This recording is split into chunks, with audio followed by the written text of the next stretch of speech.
যাক, Mahamaya madam, unmute করুন। Good morning. Good morning madam. নতুন বছরের শুভেচ্ছা। আমি দীর্ঘদিন মেডিটেশন করি, কারণ প্রজাপিতা ব্রহ্মা কুমারীর সাথে আজ 18 বছর আমি লিঙ্ক রয়েছি। এই মেডিটেশন আমাকে দারুণ ভাবে আমার খিদা পুষ্টি যোগায়। আমি ভোর বেলায় অমৃত বেলায় উঠে আমরা মেডিটেশন করি এবং মনটাকে স্টেবল করে ওম ধ্বনি নিয়ে আমরা মনটাকে স্টেবল করি, যে এই বিশ্ব ব্রহ্মাণ্ডের সমস্ত মানুষকে আমরা সব যে সমস্ত ভাইব্রেশন দিই, যারা হসপিটাল নার্সিং হোমে অসুস্থ, সমস্ত মানুষকে এই মেডিটেশন আমার দিক থেকে প্রচুর কাজে লেগেছে। আমি একটু ডিসেশনের দিকে এগিয়ে যাচ্ছিলাম, এই মেডিটেশন আমাকে সহায়তা করেছে। ফ্যান্টাস্টিক, অসাধারণ, আমরা একটা স্টোরি পেলাম। নেক্সট আসবো নিরঞ্জন বাবুর কাছে, এবং তারপরে আমি হ্যান্ড ওভার করবো। Good morning. স্যার, আমার নাম নিরঞ্জন খান স্যার। হ্যাঁ, বলুন। স্যার, আমি একটা হসপিটালে সার্ভিস করি।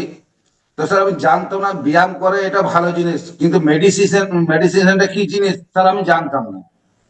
কিন্তু স্যার, মেডিসিনের মধ্যে এত কিছু পাওয়ার, এত কিছু শক্তি পাওয়া যায়, এটা স্যার আমি জানতাম না। দারুণ দারুণ, দুর্দান্ত। মেডিসিন তো স্যার আমি সুপার চ্যাম্পিয়ন থেকে আমি করছি স্যার কিছুদিন ধরে, মাস দুয়েক ধরে। কিন্তু মনে মনে অনেকটা জোর পাচ্ছি। মানুষকে আমার যে খারাপ চিন্তা ভাবনা সেটাও স্যার কেটে গেছে। মানুষকে ভালো উপদেশ দিতে পারছি, নিজেকেও ভালো লাগছে। আমার মাও অসুস্থ ছিল, আমার মাও মোটামুটি ভালো আছে স্যার। নমস্কার। নমস্কার নমস্কার। যন্ত্রণা, পেটের প্রত্যেকে আমরা যন্ত্রণা মোটামুটি মেডিটেশনটা করি স্যার। কিন্তু very good, very good, fantastic fantastic, অসাধারণ আপনাদের রেজাল্ট। আপনাদের জার্নি অনেককে অনুপ্রাণিত করবে। অনেকক্ষণ থেকে হাত দেখাচ্ছেন আহ, Seema Dutta madam. Good morning sir. Good morning.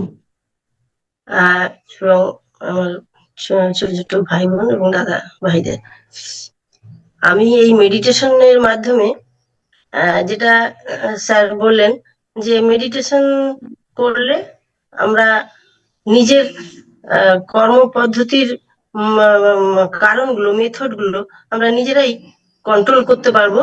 করা উচিত এটা বুদ্ধি দিয়ে। মন সবসময় বিচলিত হয় সেকেন্ডে সেকেন্ডে। সেই মনকে কন্ট্রোল করব, আমি আমার মনের মালিক। এই জিনিসটা আমরা আগে জানতাম না। এখন আমরা এই মেডিটেশনের মাধ্যমে নিয়মিত নির্দিষ্ট টাইমে নির্দিষ্ট প্লেসে বসে যখন আমরা আমি করি, তখন করতে করতে আমি আমার নিজের মনের মালিকানা, স্বরাজ্য অধিকারী। আমি নিজের এই যে কর্মেন্দ্রিয়র মধ্যে যে 5টা বিকার, এই বিকারকে আমি আগে ছিল চূড়ান্ত ভাবে ছিল, সঙ্গে সঙ্গে অ্যাকশন হয়ে যেত। যেমন লৌকিকে থাকি, সেরকম লৌকিকের কাছ থেকে তো এখন তো কোনো ভালো জিনিস পাই না, সেরকম আমার সঙ্গে সঙ্গে রিয়াকশন হয়ে যেত। কিন্তু এখন আমি এই মেডিটেশন করার পরে আমি আমার মনকে কন্ট্রোল করে মনের মালিকানা পেয়েছি, যে আমি মানুষ, আমাকে ঠিকঠাক মনুষ্যত্বের পরিচয় দিয়ে আমি আমার কর্মেন্দ্রিয়কে কন্ট্রোল করব।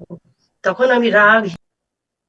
ভেরি গুড, অসাধারণ, দারুণ। মানে সীমা ম্যাডাম এত ভালো বললেন, আমি তো অবাক হচ্ছি যে আমাদের সুপার টিম চ্যাম্পিয়ন প্রত্যেকের কত যে পার্সোনাল বিকাশ করেছেন। মানব বাবু দারুণ বললেন, খান স্যার অসাধারণ কথা বললেন।